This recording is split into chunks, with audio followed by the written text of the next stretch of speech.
الکریم وعلی آلہ واصحابہ اجمعین اما بعد فاعوذ باللہ من الشیطان الرجیم بسم اللہ الرحمن الرحیم۔ محترم حضرات، پچھلے سبق میں ہم نے غسل کا مکمل طریقہ کار اور غسل کی سنتیں اور کن کن چیزوں سے غسل فرض ہو جاتا ہے یہ ہم نے پڑھا ہے۔ مزید غسل کے بارے میں بار بار یہ جو سبق پچھلا ہے اس کو سنا جائے تاکہ یہ باتیں یاد ہو جائیں، ذہن نشین ہو جائیں، کیونکہ یہ ہر مومن کی، ہر مسلمان کی ضرورت ہے۔ آج استنجے کا طریقہ اور اس کے آداب بیان کرنے کی کوشش کرتا ہوں۔ اللہ کریم ہم سب کو سمجھنے کی اور اس پہ عمل کرنے کی توفیق عطا فرمائے۔ انسان جب بھی پیشاب کرتا ہے، چھوٹا پیشاب کرے یا بڑا پیشاب کرے، تو اس نجاست کو دور کرنا اس کے لیے فرض ہو جاتا ہے۔ نجاست دور کرنا اس کے لیے کیا ہو جاتا ہے بھائی؟ بولو، فرض ہو جاتا ہے۔ تو طریقہ کار کیا ہونا چاہیے یہ سن لیں غور سے کہ بیت الخلاء میں داخل ہونے سے پہلے، یعنی واش روم میں داخل ہونے سے پہلے بسم اللہ الرحمن الرحیم پڑھ لینی چاہیے۔ اس کا فائدہ یہ ہے، جیسے ہم انسان ایک دوسرے سے پردہ کرتے ہیں نا کپڑے پہن کے، اگر بسم اللہ الرحمن الرحیم انسان پڑھ لیتا ہے تو جنات سے اس کے جسم کا پردہ ہو جاتا ہے۔ جنات کی آنکھوں اور انسان کے جسم کے درمیان ایک بسم اللہ شریف کا پردہ حائل ہو جاتا ہے، جس کی وجہ سے جنات سطر کو نہیں دیکھ سکتے۔ سبحان اللہ کہیے۔ اس کے بعد الٹا جو قدم ہے، بایاں پاؤں، اس کو اندر رکھا جائے۔ ہو سکے تو قدم اندر رکھنے سے پہلے دعا پڑھ لی جائے، اللہم انی اعوذ بک من الخبث والخبائث۔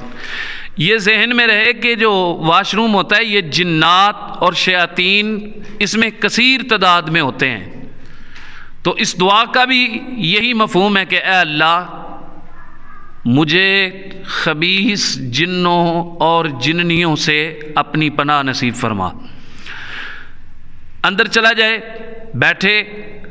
بیٹھنے کا طریقہ یہ ہے، ایک تو یہ ضروری آپ نوٹ میں رکھیں کہ سر ڈھانپ کے حاجت کے لیے بیٹھنا چاہیے، ننگے سر پیشاب کرنے کے لیے بیٹھنا نہیں چاہیے۔ سر ڈھانپ کے بیٹھے، اور یہ جو لیفٹ فٹ ہوتا ہے یعنی الٹا پاؤں ہوتا ہے، اس کے اوپر زور دے کے بیٹھے کہ بڑی آنت جو ہوتی ہے جس میں سارا فضلہ وغیرہ ہوتا ہے وہ سیدھی طرف ہوتی ہے، اگر الٹی طرف زور دے کے بیٹھے گا تو اس کی مکمل طور پہ اچھے طریقے کے ساتھ صفائی ہو سکے گی اور انسان طبی حوالے سے بھی بہتر ہو جائے گا۔ پیشاب کرے، اور اگر حاجت کی ضرورت ہے، بڑا پیشاب کرنا ہے تو وہ بھی کرے۔ اب اس کے بعد استنجا کرنے کے لیے یہ بات ذہن میں رہے کہ بعض استنجا کرتے ہیں انگلیوں کے سروں سے، یہ چیزوں سے، ان سے استنجا کرنا مکروہ ہے۔ صفائی کی جائے انگلیوں کے پیٹ سے، ان سے صفائی کی جائے اور اچھے طریقے سے صفائی کی جائے، یہاں تک کہ ناپسندیدہ جو بو ہے، بدبو ہے، وہ ختم ہو جائے اور مکمل طور پہ بندہ پاک ہو جائے۔ تو چھوٹے پیشاب کے استنجے کے بارے میں یہ ہے کہ انسان جب فری ہو جائے ایک بار اس کو پانی سے دھوئے، پھر مٹی کے ساتھ یا کسی کپڑے کے ساتھ خشک کر لے، اس کے بعد اٹھے، بیٹھے، کھانسے، قدم زمین پہ پٹکے تاکہ کوئی قطرات وغیرہ اگر اٹکے ہیں تو وہ سارے نکل جائیں. اس کے بعد پھر دھوئے، یہ تسلی ہے. اس کے بعد کھڑا ہو جائے، باہر نکلے، سیدھا قدم باہر رکھے اور باہر نکل کے کیا پڑھے؟ الحمدللہ الذی اذھب عنی العذاب وعافانی. اے اللہ تیرا شکر ہے کہ تو نے مجھے تکلیف سے فارغ کیا اور مجھے عافیت عطا فرما دی. یہ بہت پیاری دعا ہے. اور دوسری حدیث پاک میں یہ بھی ہے کہ باہر نکل کے غفرانک پڑھے. اس کا مطلب کیا ہے کہ اے اللہ میں تجھ سے بخشش کا سوال کرتا ہوں. اس میں کچھ اور احتیاطیں ہیں. اگر انسان کو واش روم کے علاوہ کہیں پیشاب کرنا پڑ جائے تو ان احتیاطوں کو ذہن میں رکھے.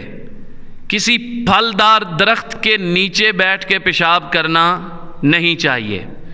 سورج کی طرف منہ کر کے پیشاب کرنا یہ بھی مکروہ ہے. یہ آپ نے بولتے جانا ہے تاکہ یاد رہے. سورج یا چاند کی طرف منہ کر کے پیشاب کرنا کیا ہے؟ مکروہ ہے. پانی میں پیشاب کرنا یہ بھی مکروہ ہے. مکروہ کا مطلب برا ہے. اور اسی طرح کھڑے ہو کے بغیر کسی عذر کے پیشاب کرنا یہ بھی کیا ہے؟ مکروہ ہے. بغیر کسی عذر کے، بغیر مجبوری کے سیدھے ہاتھ سے استنجا کرنا یہ بھی کیا ہے؟ مکروہ ہے. مٹی کے علاوہ کسی ایسی چیز سے استنجا کرنا، مثلا جانوروں کا گھاس وغیرہ یا ان کا چارہ یا گوبر یا شیشہ یا اس طرح کی کسی چیز سے استنجا کرنا کیا ہے؟ مکروہ ہے. نوٹ کرنے والی بات یہ ہے کہ قبلے کی طرف منہ کر کے بیٹھنا پیشاب کرنے کے لیے یہ بھی گناہ ہے، اور قبلے کی طرف پیٹ کر کے بیٹھنا پیشاب کے لیے یہ بھی کیا ہے؟ گناہ ہے. مل کے بولیے، قبلے کی طرف منہ اور پیٹ کر کے بیٹھنا کیا ہے؟ گناہ ہے. پیشاب کی چھینٹوں سے بچنا، پیشاب کے چھینٹوں سے بچنا یہ بہت ضروری ہے، کیونکہ نبی کریم صلی اللہ علیہ وآلہ وسلم کی حدیث مبارکہ سے ثابت ہے. حضور کہیں تشریف لے جا رہے تھے تو آپ کی سواری ڈری. عرض کیا کہ یا رسول اللہ یہ کیوں ڈر رہی ہے؟ آپ نے فرمایا سامنے جو دو قبریں ہیں ان کو عذاب ہو رہا ہے. ایک کو چغل خور تھا، ایک تو چغل خور تھا جس کی وجہ سے، چغلی کی وجہ سے اس کو عذاب ہو رہا ہے، اور دوسرا جو ہے وہ پیشاب کے چھینٹوں سے نہیں بچتا تھا. تو یہ ایسی بیماری ہے، ایسا گناہ ہے کہ جس کی وجہ سے انسان کو قبر میں عذاب بھی ہو سکتا ہے. اس لیے بچنا بہت ضروری ہے. حضرات، واش روم میں بیٹھ کے اذان کا جواب دینا، درود شریف پڑھنا، دینی معاملات میں غور و فکر کرنا یہ سب مکروہ ہے. سلام کا جواب دینا، چھینک کا جواب دینا یہ بھی مکروہ ہے. دل میں، زبان سے اگر دل میں کچھ آ جائے تو اس میں ممانعت نہیں ہے، لیکن احتیاط کرنی چاہیے. یہ واش روم اور ادھر جا کے کسی سے بات کرنا یہ بھی مکروہ ہے. واش روم میں جا کے موبائل چلانا، موبائلوں پہ باتیں کرنا، میسیجز کرنا یہ سارے کے سارے طریقے کیا ہیں؟ مکروہ ہیں، اور بعض صورتوں میں گناہ بھی ہیں. تو انسان جب فری ہو جائے تو اللہ کریم کا شکر ادا کرے. اور اکثر یہ بات ذہن میں رکھیں، یہ جو سائے کا، جنات کا مرض عام ہوتا جا رہا ہے نا، اس کی سب سے بڑی وجہ یہ بھی ہے کہ ہم نے بیت الخلاء جانے سے پہلے اور نکلنے کے بعد دعائیں پڑھنی چھوڑ دی ہیں، اللہ کا نام لینا چھوڑ دیا ہے. اس طرح اور بھی بہت سی غلطیاں ہیں ہماری، جس کی وجہ سے نتیجتاً ہمیں یہ سامنے آتا ہے، کبھی کسی بچی کو جنات کا مسئلہ، کبھی کسی بچے کو جنات کا مسئلہ. تو ان چیزوں کی خاص طور پہ احتیاط کی ضرورت ہے. جو طریقہ ہمیں اللہ اور اس کے رسول نے بتایا ہے اس طریقے میں ہی عافیت ہے اور اسی میں ہی شفا ہے. اللہ کریم کی بارگاہ میں دعا ہے خالق کائنات ہم سب کو عمل کرنے کی توفیق عطا فرمائے. وما علیہ الا البلاغ.